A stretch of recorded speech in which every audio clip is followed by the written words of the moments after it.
Assalamualaikum warahmatullahi wabarakatuh. Waalaikumsalam warahmatullahi wabarakatuh.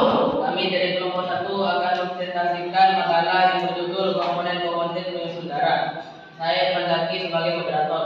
Saya Rahmat India sebagai pemateri 1. Saya Sri Putra sebagai materi kedua. Saya Daniel Padaidan sebagai materi ketiga. Saya Muhammad Fahmi sebagai materi yang keempat.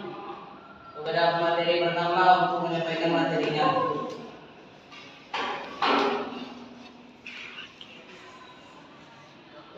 Sistem peredaran darah. Sistem sirkulasi dibangun oleh darah sebagai medium transportasi tempat bahan-bahan yang akan disalurkan, dilakukan atau diedarkan. Pembuluh darah yang berfungsi sebagai saluran untuk mengarahkan dan mendistribusikan darah dari jantung ke seluruh tubuh dan mengembalikannya ke jantung. Dan jantung yang berfungsi memompa darah agar mengalir ke seluruh jaringan.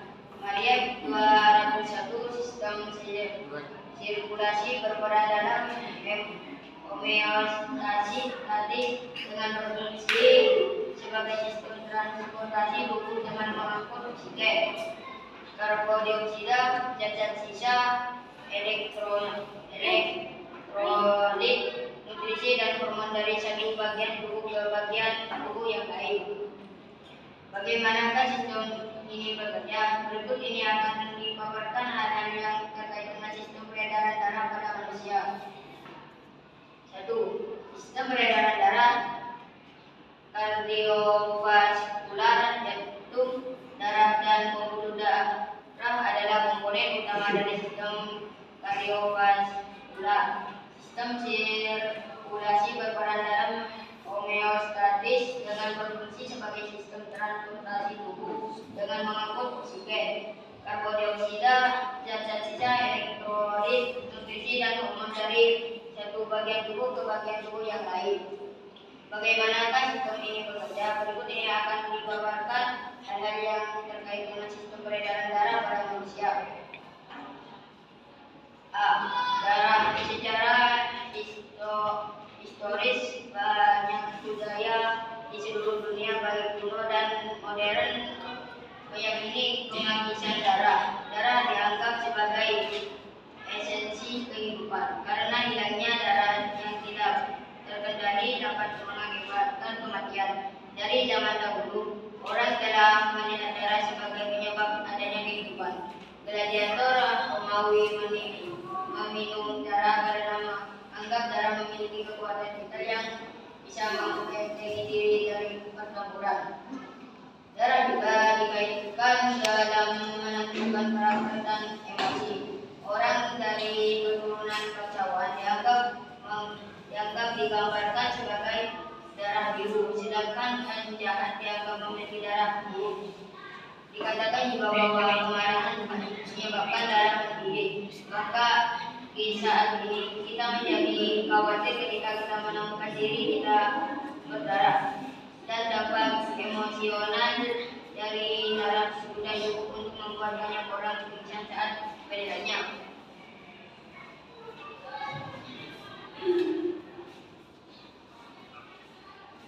Kepada materi kedua untuk menyampaikan materinya.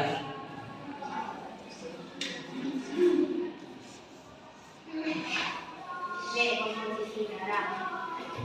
Darah adalah jaringan yang seperti jaringan lembu, mengandung sel darah, fragmen sel secara politik. Sel-sel dan fragmen sel disebut elemen padat.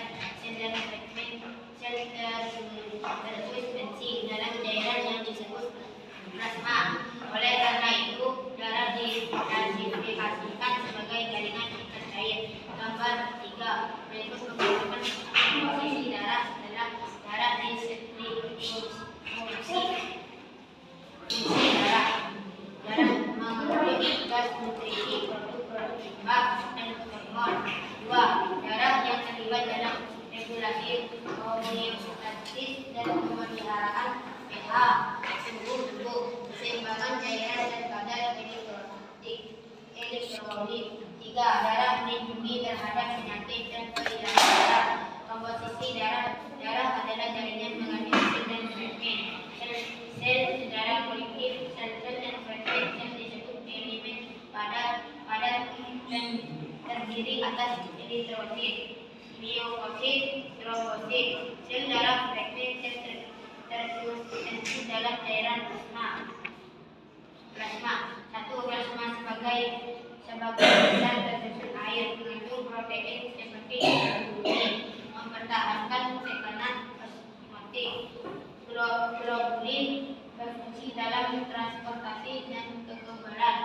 Fibrinogen yang terlibat dalam pembekuan darah, dan hormon dan enzim yang terlibat dalam regulasi.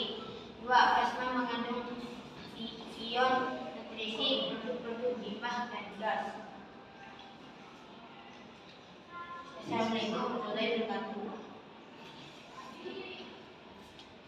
Pada pemateri ketiga untuk menyampaikan materinya.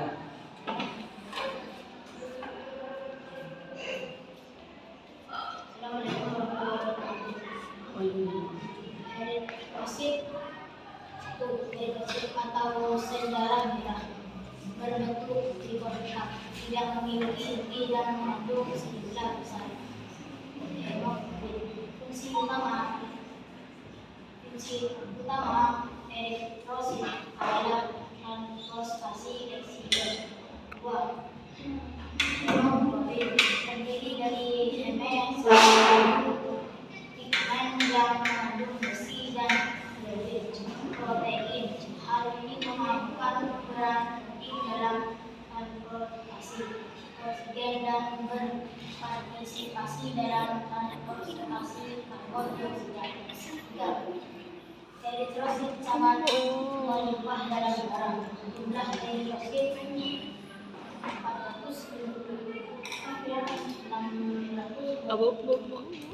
per ml pada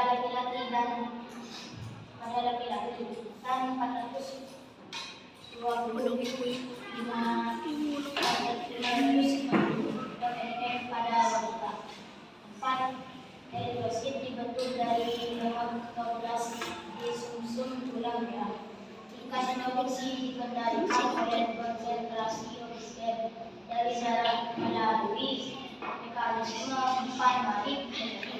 Konsentrasi oksigen menurun merangsang sel-sel ginjal dilepaskan elektropoietin yang merangsang meningkatkan produksi sel darah oleh sumsum tulang merah. 5. Besi, asam amino, vitamin B12 dan asam folat yang penting untuk produksi eritrosit. 6. Eritrosit hidup sekitar 50 hari sebelum mereka oleh memproduksi limbah dan Assalamualaikum warahmatullahi wabarakatuh.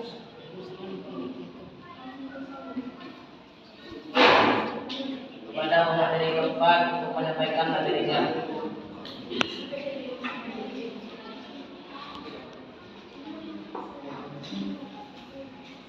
Assalamualaikum warahmatullahi wabarakatuh. Leukosit, sel darah putih, melindungi tubuh terhadap mikroorganisme dan mengangkat sel mati dan kulit. 2. 5 jenis sel darah putih yang ada. Neutrofil adalah sel fagosit kecil. Eosinofil mengurangi peradangan. Basofil melepas histamin dan terlibat dengan meningkatkan respon inflamasi. Limfosit penting dalam imunitas, termasuk produksi antibodi. Monosit meninggalkan darah, masukkan jaringan dan menjadi sel besar dan bersifat fagosit yang disebut makrofag.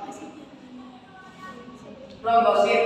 1. Trombosit merupakan fragmen dari sel megakaryosites dalam sumsum tulang merah. Jumlahnya sekitar 150.000 menjadi 400.000 per ml.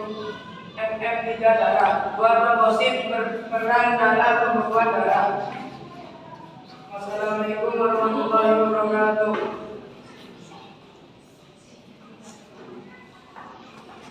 Cukup sekian dari saya. Apabila ada kata-kata